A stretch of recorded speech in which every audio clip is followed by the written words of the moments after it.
Hello, everybody. Thank you for joining our session, Lost in Translation, What Do We Mean by Workplace Communication? I am Kamini Taneja, Assistant Director, Academic Exams India, and I'll be moderating the panel discussion today. We have a fantastic panel comprising a corporate leader, a higher education leader, and two young professionals who've recently graduated. I hope you find the discussion insightful and useful in your context. I'm sure we have an audience joining from around the world. It would be great if you haven't already, if you can put in the chat where you've joined from. That'll be great. Before we start, I'd like to share some housekeeping information. The session will be recorded and will be available after on the New Directions events website. You can submit your questions in the Q&A function at the top. All the questions will be answered at the end. Please upvote the questions, the ones that you like the most. I'd like to make a request, which is, if possible, please do not use AI note takers because automatic messages can be very distracting. An attendance certificate will be available after completion of the feedback survey, and the feedback survey link will be shared at the end of the session. Moving on to the topic of our discussion today, that is workplace communication. Workplace communication is recognized as a core graduate attribute and an employability skill. In higher education, it shapes curriculum design, learning outcomes, and assessment practices. Similarly, in recruitment, it influences hiring decisions, interview judgment, and early career performance expectations. Do workplace communication skills mean the same to a higher education teacher who trains graduates to be work ready and the recruiter who evaluates them? I believe there seems to be a challenge that these meanings and interpretations are really not aligned. And as a consequence, this leaves graduates uncertain about what good communication skills actually look like beyond university. Today's session is about how these meanings differ and what these differences mean for teaching, assessment, graduate readiness, and recruitment.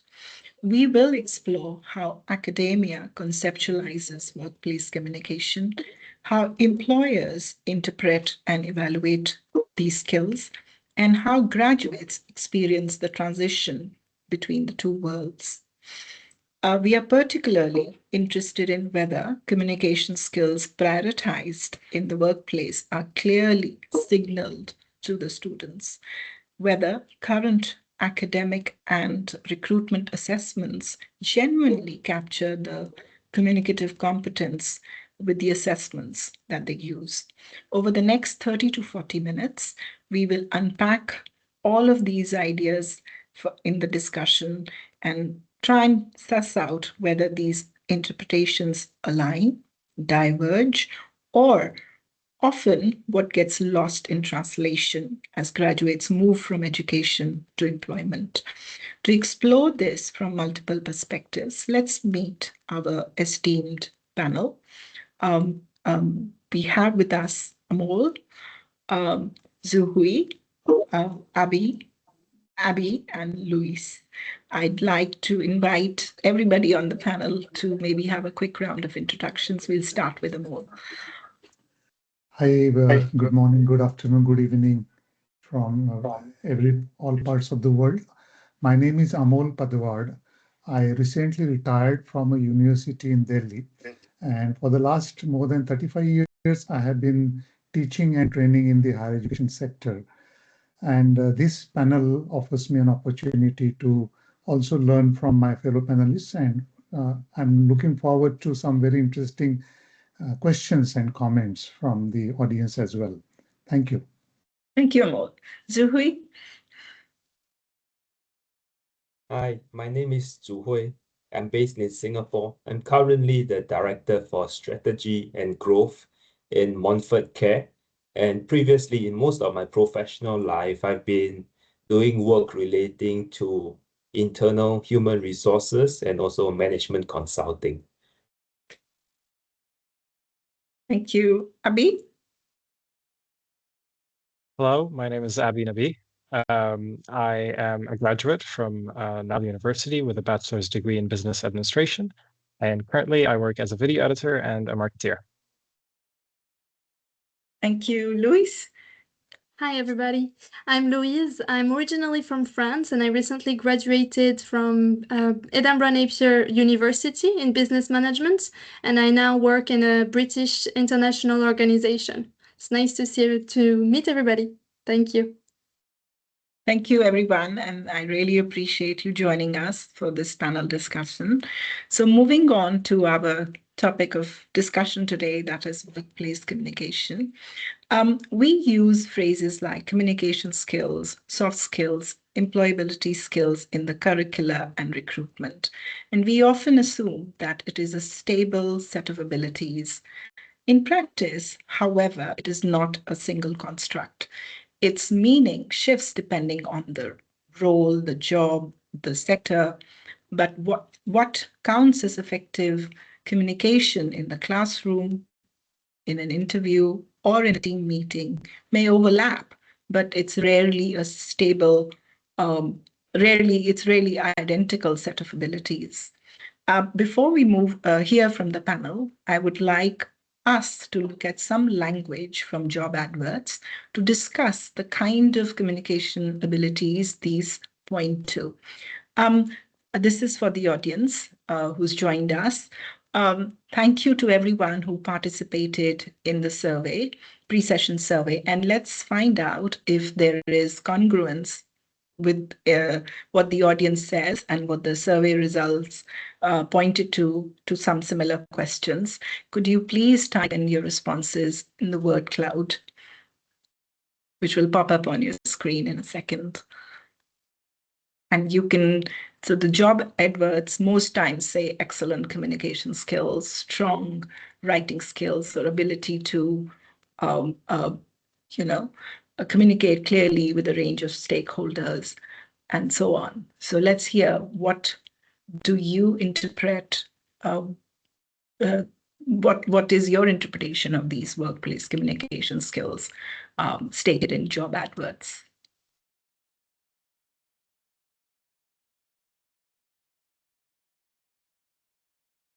I like the unrealistic perfection. Really. Okay, while we are waiting for the audience to respond in the word cloud, let's move on to our discussion with the panelists. This question is more for Amol and Zihui. In your experience, how do you interpret these phrases related to workplace communication in practice? Which abilities tend to matter the most in early career roles, and why? So I can see, go on, Amol, and when we look at the poll a little later. Yeah, as a teacher in higher education sector, I must confess that most of us have a very limited understanding of what actually happens at the workplace in terms of communication skills. We are familiar with these phrases. And when we teach in our classrooms, we also use a lot of theory that explains those phrases and also some case studies. But we don't have first-hand exposure to this, and therefore we often tend to look at language proficiency aspect of the communication. Okay. To be more specific, I would say that one thing that we often are low on are the strategic competence and the social linguistic competence that matters a lot in workplace communication. Basically, what you're saying is the communicative competence required in the workplace is limited to just linguistic ability in higher education?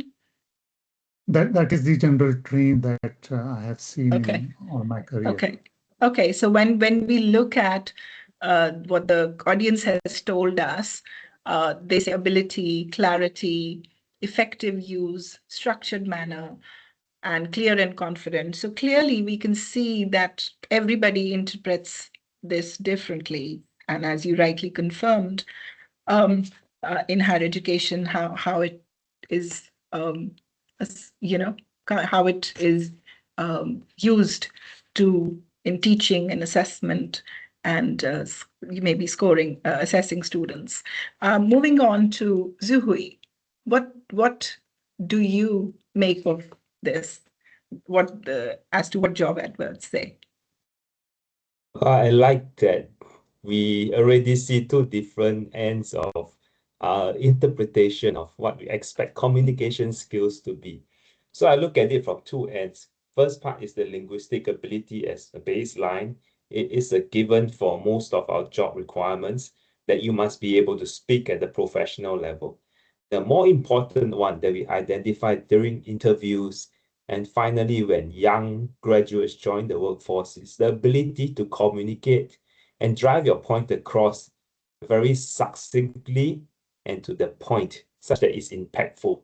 So the key thing is being able to articulate your thoughts in a manner that people can understand and work on, which is something that doesn't come very naturally to most people, especially for people with very good linguistic skills. So I've seen folks, even in management consulting, they are extremely articulate. They say a lot, they can speak a lot, very well, very confidently. I take a step back and reflect on what they have said. They have essentially said a lot of words, but they don't mean much. And that's the one that is not useful in the workplace. Okay, but for a graduate, what the job advert says is excellent communication skills. However, based on what Amol just said and what you said, these are not vague traits, like what the employer wants the employee to be able to do with the language in the workplace.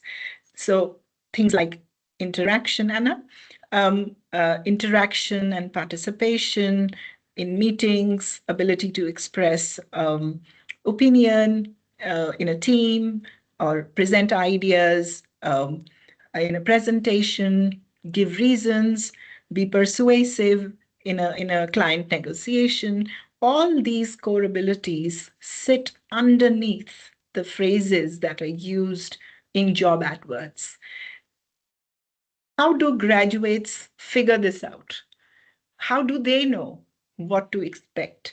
So I will ask my next question from the two young professionals that we have.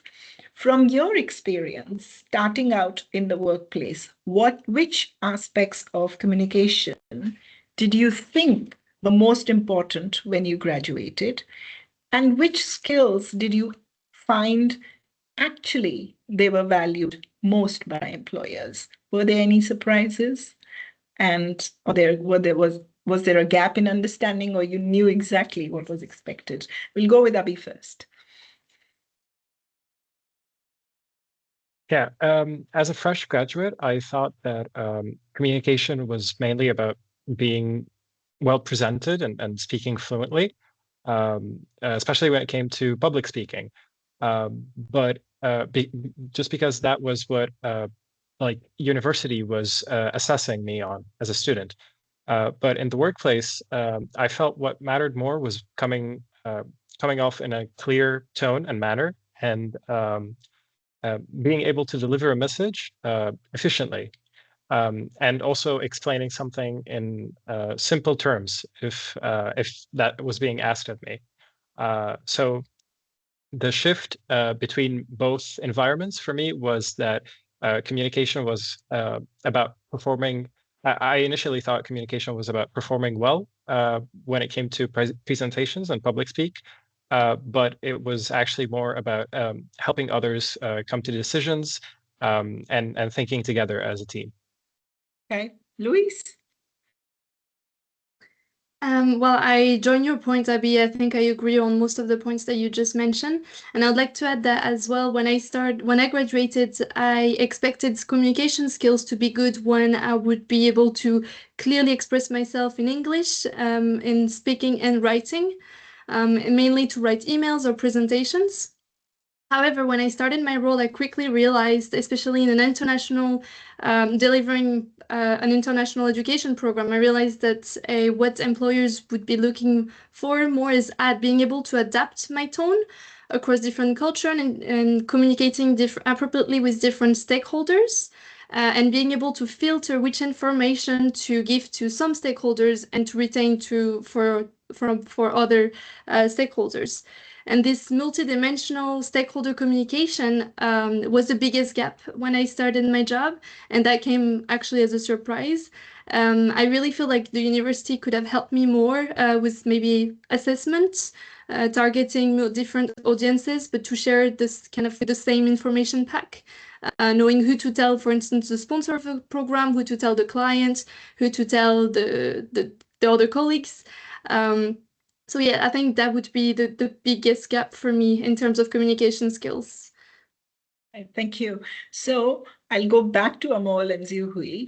When it comes to workplace communication, do you find that what employers expect, what higher education teachers emphasize, and what students or graduates think matters most often align? Clearly, from the responses I've got, they differ. Could you elaborate that a little bit more on that? And I'd particularly like to find out, as Luis mentioned, which information to give to whom in terms of stakeholders. Could you gloss a bit over the kind of tasks, project works, assessments that are used in higher education? And if they are aligned with what's expected in the workplace or they're completely different?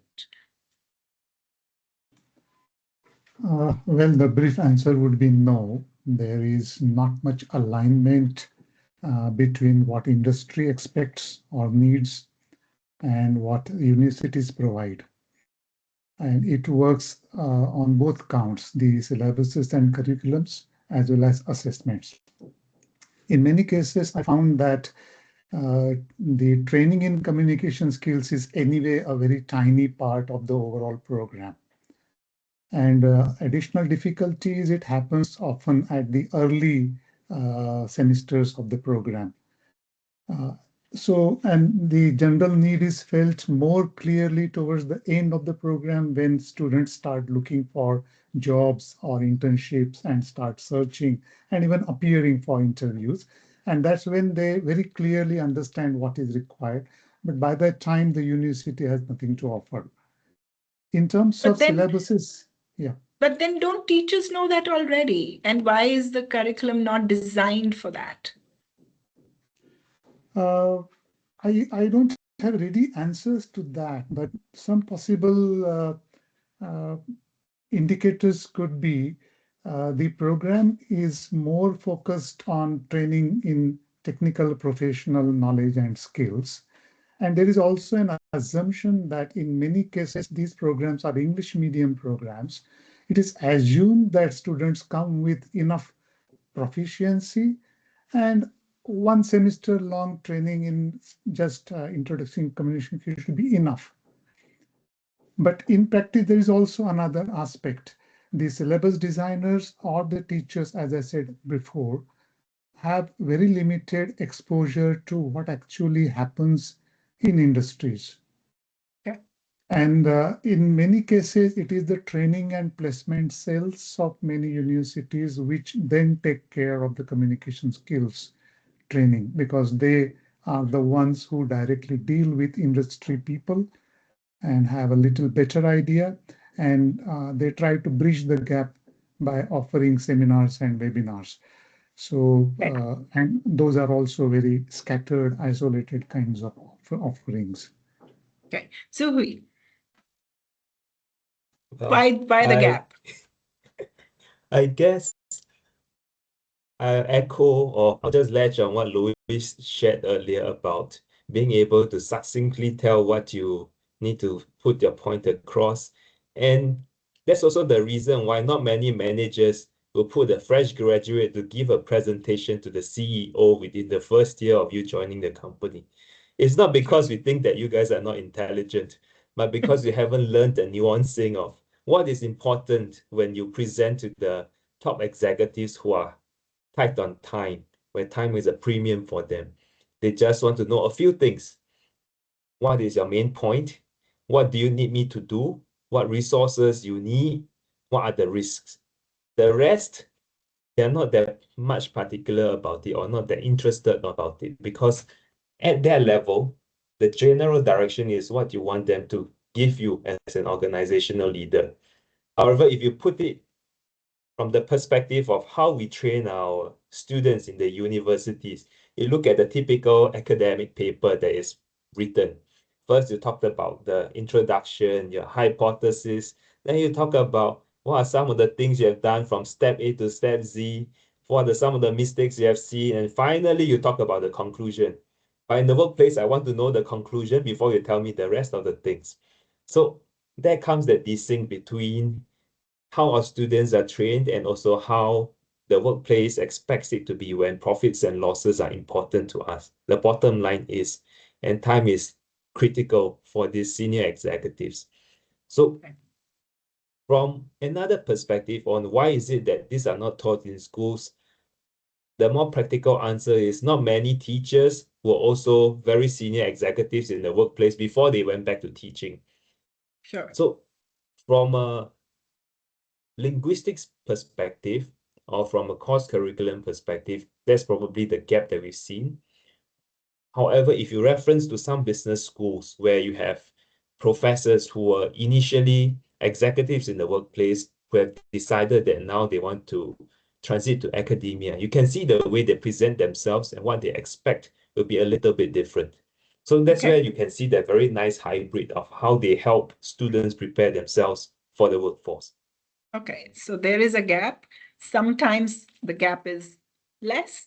Most times the gap is far and wide, and the graduates are left to, navigate their way through education to employment, by different means. Now, let's segue on to the next part of the discussion. That is, do current assessments used both in higher education and recruitment truly reflect the communicative competence that is needed in the workplace? Let's turn to the audience again for their views. From your view, from your experience and knowledge, could you please complete the two sentences that will pop up on the screen? You will have to submit both responses. Sorry, you'll have to write both the responses before you can submit. The first question is, in recruitment, workplace communication is assessed mainly through. And the second question is, in higher education, workplace communication is assessed mainly through. Please fill in the blank. So moving on to this aspect of the discussion, current assessments. How do universities and industry, corporates, and the industry view language proficiency vis-a-vis communication skills? Is one prioritized over the other? Let's start with Zuhi first. Well, the short impact is the short answer is we looked at the impact. So the key thing is being able to articulate your thoughts clearly, get the message across. Some people might not be as strong linguistically, but they are extremely concise in how they want to deliver the message. And personally, I'll see that as a priority compared to someone who speaks the language extremely well. So I'll see it as a stack. Baseline is your linguistic capabilities. Most of the time, if you don't have that, it's unlikely you can communicate and drive your message across well. And the one that sets you apart is your ability to send your message across quickly. Okay. Amol? Yeah, I agree with Huvi, and I might put his ideas in slightly different way by saying that language proficiency is necessary but not sufficient condition to develop communication skills.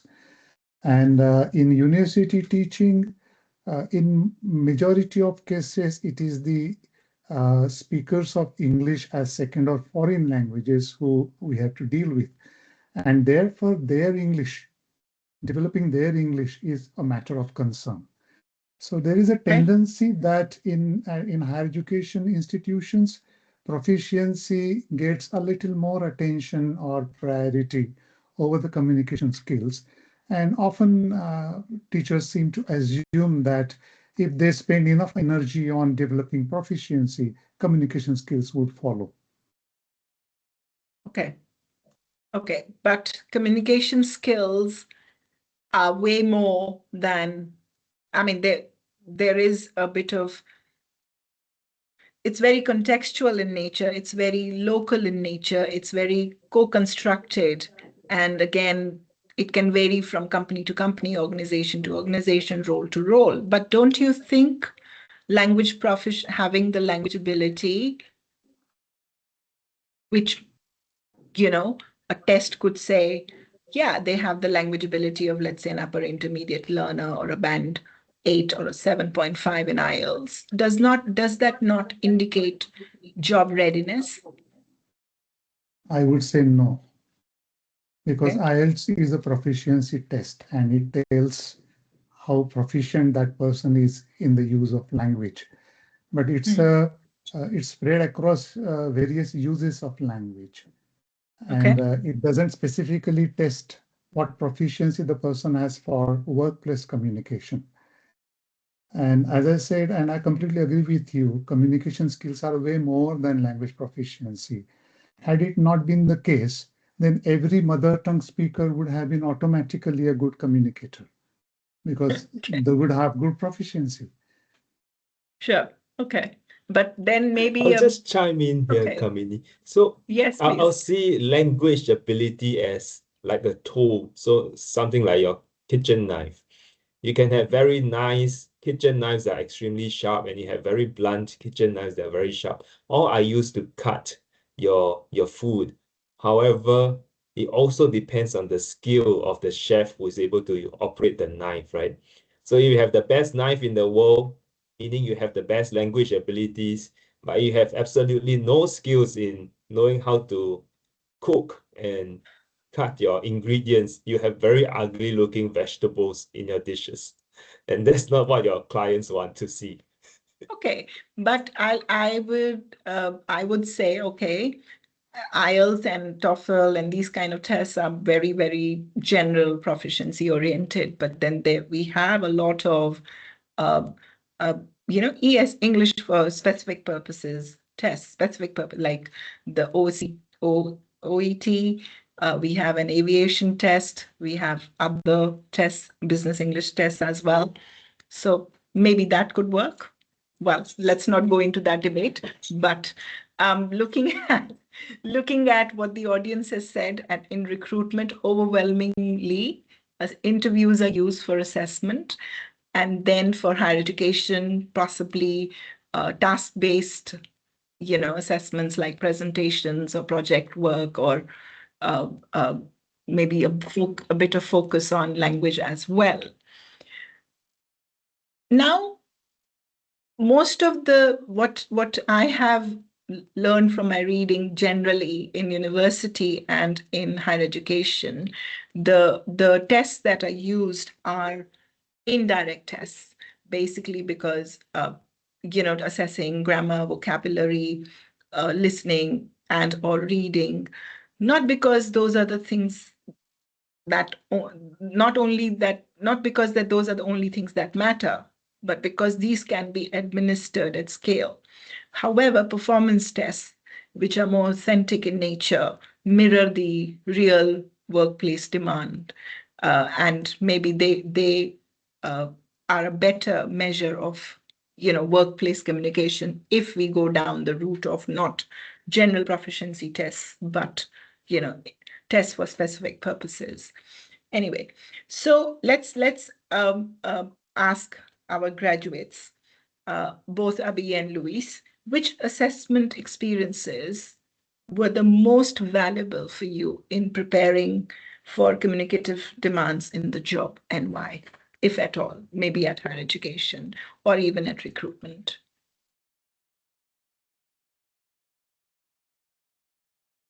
Luis, sorry. No problem, I can go.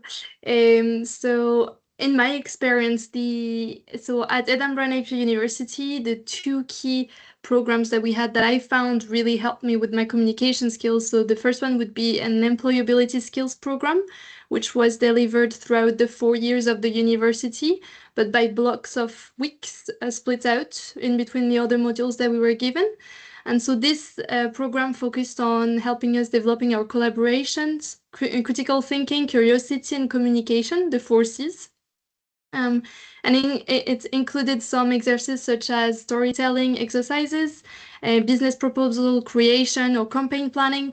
So it really helped with kind of plugging in some creativity into all these skills, which made it really nice and I felt nice to invest myself in it. It was enjoyable. However, the best, I would say, program which was given by the university was the option in 3rd year, which was a live project that we had to do. So this option was given alongside the possibility to study abroad or to do a work placement. And so during this live project, I had to work in a team, and then get a solution from a business, a real business. It was a real life situation, and that was providing us a challenge. And so I think throughout this program, I truly was able to apply my 4 Cs and really develop my communication, whether that was by email or within the team to negotiate and find a solution. So problem solving and critical thinking were definitely involved.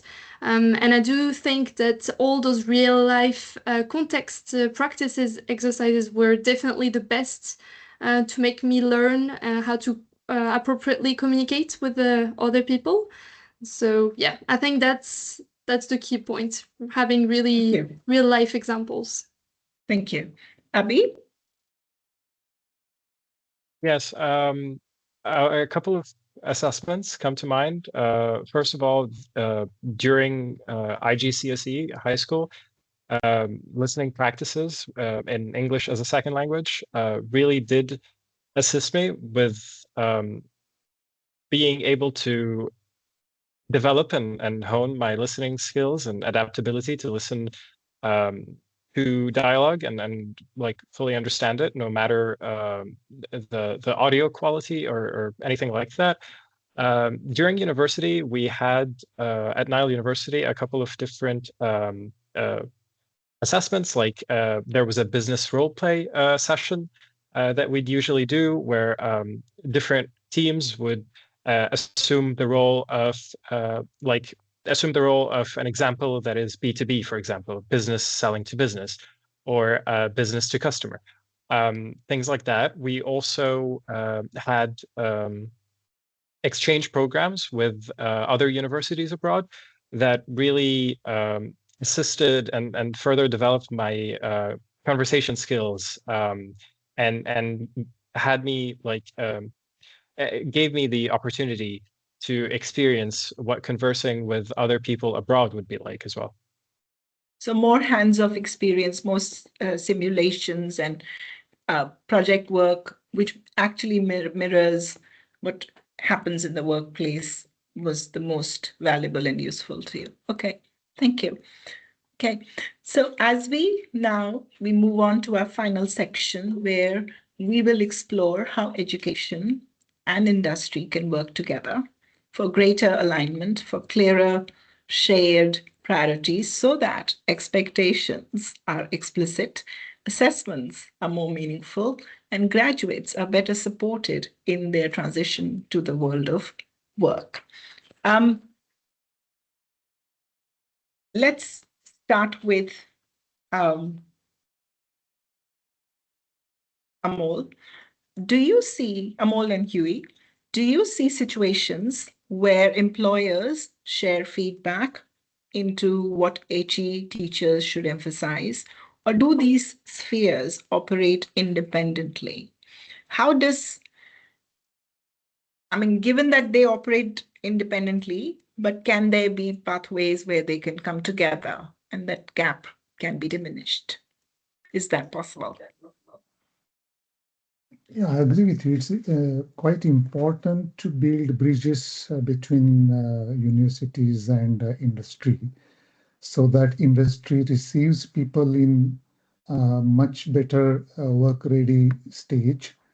And I remember the experience of a very well-known global IT company from India, which spent immense amount of money and resources in interviewing thousands of candidates and would end up getting only 2% recruitment rate, primarily because of poor communication skills. One thing where some kind of feed-in and feedback happens is internship programs, where university graduates before the end of their program go for short-term internships. They come back and the industries report on their performance. And one part of the report is sometimes their communication skills. But more often than not, the companies tend to focus on their work-related experience or professional skills, etc. Strengthening those internship programs is one area where I think a lot can be improved. Secondly, in India, at least, there is something called a new initiative that is called the Professors of Practice, where this is common in business schools, but not in vast majority of other universities which teach general courses or humanities, social sciences. But their industry experts are brought in for shortened durations into the universities, who also contribute to curriculum design and also directly work with students in the classrooms. That is another initiative which is likely to be quite helpful.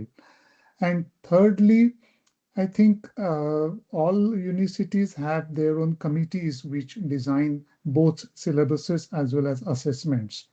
Having some industry representation on those committees would be very, very helpful. Because let me repeat myself, what I said at the beginning, teachers, and typically communication skills is given to the portfolio of English teachers. Some kind of inherent connection is always made. So English teachers are by default not really exposed to workplace communication. And therefore, it's very important to have some direct industry connection at the planning stage. Okay. Zuri, what do you say? How can the gap be minimized? Yeah, so from what we have heard from Abi and Louis so far, I'm quite sure that there was some or quite a fair bit of interaction or cross-sharing of information between industry and the academia that has taken place, especially when you have internships, you have case simulations that are happening in the classroom to mimic the real workplace environment. My guess is even if we have industry representations in maybe university learning committees, the gap will still remain, because when you get feedback, people will say, oh, your new graduates don't have very good communication skills, and that's it. I believe what's important is how do you go down one more level and understand what are the aspects of the communication skills that are lacking. And this is the one that will be the most useful for our teachers to bring back and relook at the curriculum on. Actually, what do the industry mean when they say the students from this university or the fresh graduates I take in lack communication skills? Do they really mean the language abilities? Or do they mean their ability to articulate themselves clearly? Or are there other aspects that are lacking, which may sometimes vary significantly between people? So I guess that's a challenge that we need to solve. I don't have the answer right now. I'm quite sure the smart people in the academia will have something in terms of research methodologies to find out what exactly is it. But I think that's something that is worthwhile pursuing. And from a more practical point of view, for the listeners or the viewers who are fresh graduates or soon to be graduates, and they're thinking about, are there other ways that I can improve my communication skills that are low risk and also low cost. Internships take up significant cost in terms of applying for it, being in the workplace, and going through many interviews, which are extremely tiring. So one tip that I can give for these people would be to speak to people who are already in the workplace. You understand and observe how they communicate, how they speak, what's their speech, their tone, how they vary their volume as they speak. That's one. The second is try to mirror how they do when they interact with you. I think that's a very good way and low-cost way to improve your communication skills, short of doing case simulations, short of going for internships. But know what are your odds of getting a reply when you reach out to people. If you just target all the big CEOs, you probably get no replies. Find someone that is more similar to your job experience, maybe plus 5 years job experience. There'll be people who will be more likely to engage with you. And then you mirror how they conduct themselves. That'll be quite useful to prepare yourself. Okay. And do you think there could also be a need for updating the curriculum design, the methods that are used in the classroom, maybe teachers having more connect with the industry, maybe, some kind of connect events or something in the curriculum itself, which enables that. Do you think that that's needed? I won't say it's 100% needed. However, it'll be extremely helpful to have that. I'm also cognizant that in terms of the curriculum time, the teachers are also facing that time crunch where you can't bring in too much industry expertise to speak to your class without detracting your lesson plan and the progress that you want to achieve, especially when universities modules are extremely compressed. Within one semester is probably 4 months, and you have to teach your technical knowledge and you have to teach the communication skills at the same time. Which is always a challenge for teachers. I mean, which one takes precedence, really? Okay, so this one is just 1 second. Another interesting idea would be to distribute the responsibility of developing communication skills across the faculty members, rather than limiting it to English teachers. So teachers of electronics engineering or finance and marketing, for example, would have much better connection and exposure to industry operators. And they tend not to take care of communication skills, but focus on their own fields. But if they also share some responsibility, they could bring very first-hand experience of workplace communication into the classroom. Okay, yeah, that's really makes sense. But again, that goes to curriculum design and making changes as in who gets to teach what at university, really. Okay, so this is for Abby and Louise. What signals or indicators would have made workplace communication expectations clearer to you while you were studying?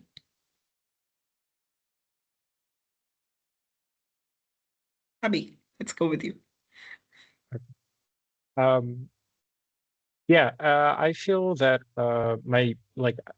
I feel that I was lucky enough with my university experience that it prepared me from the start of the very first term with clear workplace expectations. We had tutorials and classes that just on how to write a formal email, and worked on a lot of projects that had actually that the professors had their own founder friends and CEOs that in their circle mentor us, which led to a lot of insightful ideas in those projects. As well as the virtual exchange programs that I've mentioned before. One thing that maybe I would say was missing would be the gap between the different environments, the expectation of how everything just falls in place and in line in an academic setting compared to a workplace setting. Not to say that things are chaotic or busy in the workplace, but just to say that a lot of the time with my own team, for example, we work in sequence to one another. So while professors and teacher assistants may expect that on this specific date and time, the assignment is already uploaded, the reality of the workplace could be a little bit different, where I might need to reach out first and notify someone that this step is done so that they can take over from there. Yeah. Sure. Okay, thank you. Louise? So from my experience, I think likewise, I was very lucky that the Edinburgh University provided some webinars to help with, for instance, academic writing skills. I remember picking some of them. We also had the opportunity to practice interviews, but also how to make sure our CV was perfect for the workplace as well. So I think these were extremely helpful webinars really to start in the workplace. But what was missing, maybe we had this academic writing skills webinars, but perhaps we could have had some negotiation or learning how to build confidence when talking, when pitching, because I think pitching a business proposal, I think perhaps I've done it once throughout my 4 uni years, so I wish I had a bit more practice on that. I would have also really enjoyed having more feedback for my English, but not only my English proficiency. I think, as you said, Zuki, also how my points actually come across when I deliver a presentation. And I think one last point, as an international student, I would have really enjoyed having more information about the culture, I think, that I joined, because from France, joining a university in Scotland, I think the communication style changes extremely. And I wish that more information about this was given. Just a quick example, in France, in businesses, usually people speak to each other in a formal way. They use titles such as monsieur, madame, or are very strict with the use of vous. Whereas here in business organization, people tend to be more relaxed and informal and really want to get this point across. So I think that was also something that was lacking at the university. Okay. So thank you so much for sharing that insight. One last question before we move on to audience questions. Frameworks such as the CFR are widely referenced, but often at a surface level. How useful are such frameworks for defining benchmarks of language ability in job roles across sectors? Would it be helpful if used? I can go first. My sensing is all the frameworks and assessments which gives you a grade will be a good yardstick for self-assessment of whether you have reached a certain level of English language proficiency to establish your baseline to be able to operate effectively in the workplace. However, it should never be seen as I have the highest grade in my assessment. That means I'm automatically able to operate effectively in the workplace. So I won't say that from an employer point of view, I will state that as a requirement, but for the candidate, it's a very good self-reflection and self-filtering tool for you to decide whether you are ready for that role or not. Okay. Especially if you have to go through with a country or culture that uses a different language, then you have to ask yourself, am I ready to operate at that level with native speakers who have been in the workplace at the same time as me? Okay, thank you. Amol? Yeah, completely agree with Zui. Good language proficiency is a non-negotiable precondition for good communication skills. And these frameworks like CFR or tests like IELTS and TOEFL ensure that that benchmark is achieved. But then comes the communication skills stuff.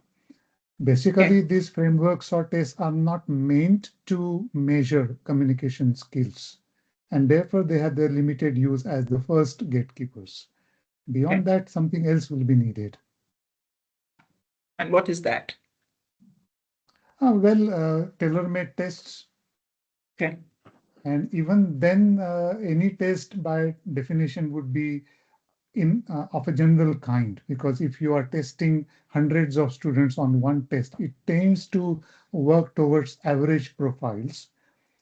And there is such an immense diversity across companies and sectors and fields that those tests again would be a kind of second gatekeeper, giving a little bit of more baseline. And still it will boil down to individual interviews or company tests to find out whether they have requisite communication skills specific to that company or sector. Okay, thank you. Thank you very much for such a great discussion on all the aspects that we've discussed. Now I'll pick up some questions from the chat. The first question I can see is, and it was in my list, but I didn't get to it, so thank you to whoever who has asked. To what extent have AI tools affected workplace communication lately? Zuhi, do you have any experience of that? Go on then. It's useful if you know how to use it.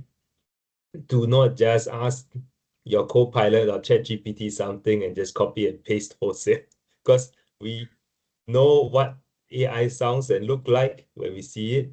However, if you're unsure, I thought some people are using it very well. They craft their own email. They have their main points.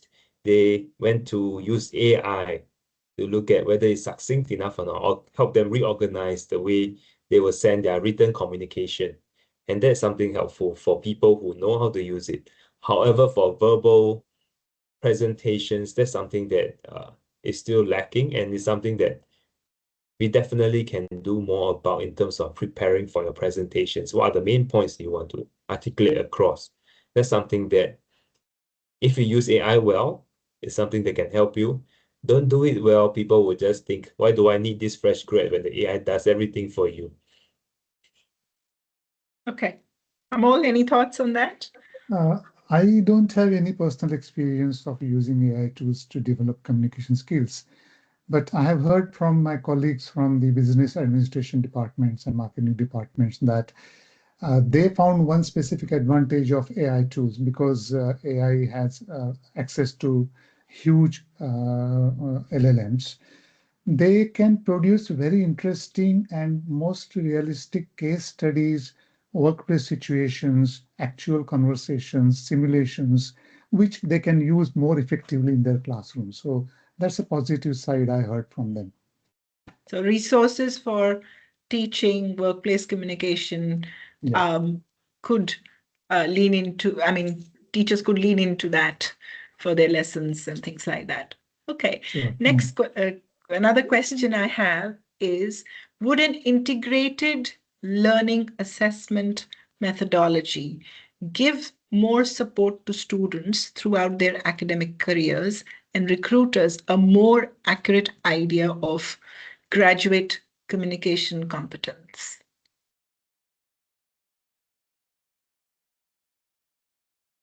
Amol, I think you'll have to take that. This is quite a tricky phrase, I would say, integrated learning assessment methodology, because it sounds really very good, quite ideal, but then it is interpreted in so many different ways in actual practice. Because if we really want to go for integrated learning assessment, it means changes or adaptations at multiple levels, not only curriculum and syllabuses and classroom pedagogies, but also bringing in contributions from other subjects, other faculties, though in principle, and I'm saying only in principle because I haven't yet seen it work in practice. In principle, integrated assessment really helps. In practice, it's extremely difficult, especially for practical and logistical reasons, to make assessment integrated beyond some basic levels. So for example, a lot of assessments, very popular assessments, that are used around the world. TOEFL comes to my mind, where, the candidates have to read or listen and then summarize what they've heard. Now, basically, they're assessing both reading or listening and writing. Now, again, from my experience, I feel what it would totally depend on what is it that they're trying to assess. Because if it's listening and then summarizing, they're giving a grade on writing and not on listening or reading. And if that's a construct that's not being assessed and only writing is being assessed, and somebody could be better at reading or listening and not be good at writing. So how does that then play out? So it's you're right. It's very, very hard, and it has to be done by professionals. I think it would be a hard job for a teacher to devise an integrated assessment that is accurate, reliable, and valid. I must say that. Okay. Anna, if you can help me with any other questions. Okay, there's one other one. Do any of the panelists have experience with AI language tutors being used in the workplace, supplemented perhaps by human language coaches on the side? This is becoming increasingly common in many companies. Does anybody have any ideas about that, have read about it or heard about it? Not for me. However, I think from a personal improvement perspective, this is something that one can explore learning from. However, your AI tutors needs to be culturally aware, attuned to where you're operating from. So for example, if you are going to practice business Chinese so that you can work in China, it's not just about the language, but also the context behind it. So I give you an example of some of the things that I've experienced when I was interviewing for roles over there. Some people will tell you, let's explore it, let's wait and see. It's essentially telling you no. But nobody over there tells you no upfront because of trying to save you face. I'm not sure whether your AI tutor that's trained in a certain manner will be able to give you that cultural context and give you feedback. Yeah. Yeah. Okay. And Abhi and Luis, how about your experience of using AI for the workplace? Do you use it at all or not? Are there any apprehensions? What's your experience? So I can share my experience. So in my case, I haven't used AI an awful lot in the job yet, although I've really tried to learn how to use it because I do think that sometimes it helps me so much with time and just being productive, more productive. So one aspect I would use it for is actually related to the skill that I'm liking is the different stakeholder communication. So making sure that my tone in each email that I send is correct. Also depending on I'm talking on behalf of the organization, so it has to be a specific tone and not just my voice. So I usually kind of use AI to kind of check. Also, if I need my email to be a bit more empathetic, or all those little things that would take me a long time to write in English. Otherwise, it's more kind of like to get some general data, but less related to communication that I've been using it. I've heard some colleagues using it for some translation. I think some quick translations and even just email translation that was very helpful. But yeah, I think that's about it for my experience with AI. Thanks. Abhi? Yeah, to echo what Mr. Zuhui and Luis have said, yeah, I've also used AI just to organize my thoughts, make sure that grammatically everything sounds right and nothing is off. For language learning, I think personally I would prefer a human tutor, just like Mr. Zahui said, there's a lot of human intricacies and cultural sensitivities that AI doesn't really catch on or hasn't caught on to yet, at least. Okay. All right. So a fun question is here. So if you all had to teach or study, this is for the graduates, not teach, study. If you had to, Amol and Zui had to do a training session and Luis and Abhi had to sit through that training session, let's say. So if you all had to teach a business class tomorrow, what is the first topic you would cover? Okay, even Luis and Abhi had to teach the same question for everyone. What would that be? Let me say a quick thing. I would join hands with Zui. I will bring the language proficiency side. Zoo will bring the actual practical workplace communication side. And I think together we would try to complement each other and give some useful training in communication skills. But the question is, what topic? Well, in my view, the topic would be the unpacking of the very notion of communication skills. So why, assuming that Louis and Abe are our students with excellent English and all knowledge, why should they at all bother about communication skills? We would begin with that. Okay. Zui, you have other thoughts? I just got recalled of an email I used to receive when I was a director in a public listed company. So directly to your question, I'll teach the do's and don'ts of communicating in the workplace. So I will focus on what are the things that you should and should not be doing. So back to the email that I received. So it was a very young employee. He was trying to give feedback on some of the things that we were doing. So he started off with, "Hi fam." It was directed to me. He was a fresh grad. And he went on with the entire email filled with Gen Z slangs that I didn't understand what he was talking about, although I was quite conversant with most of the vocabulary used. I had to ask my other colleague to sit beside me and tell me what exactly he wants to do. So obviously, after 5 minutes of that lady explaining to me, I replied to that person and his manager and say, "Can you go and learn how to write in proper English? And I'll try to see how it can help you." So that's something that you'll feel like, okay, maybe I want to be myself, I want to be freely expressive, but there are do's and don'ts in the workplace that you have to be aware of, at least culturally, in the region that you operate in. I'm quite sure nobody else in the world will accept a high fam and full email of Gen Z slangs in an official email at work. Sure. Abby, what's your response? I think I'd start simple with like the business 101 of like the difference between public companies and private companies and like, yeah, partnerships and yeah, all of that. Okay. Luis?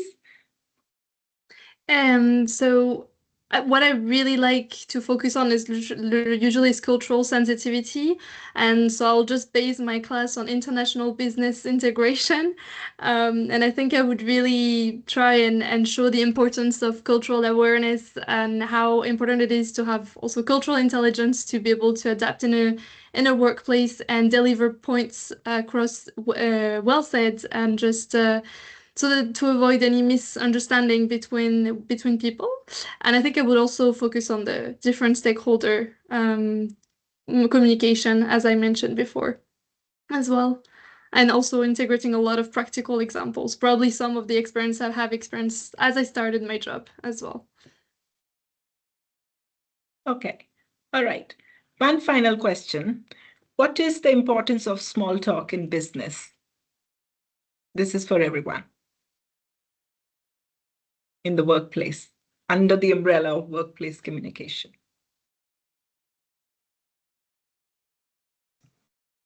Isn't it an inevitable part of any communication? For example, all the top level management people have come together for a very serious meeting, but they just don't dive into the meeting as soon as the clock ticks the appointed time.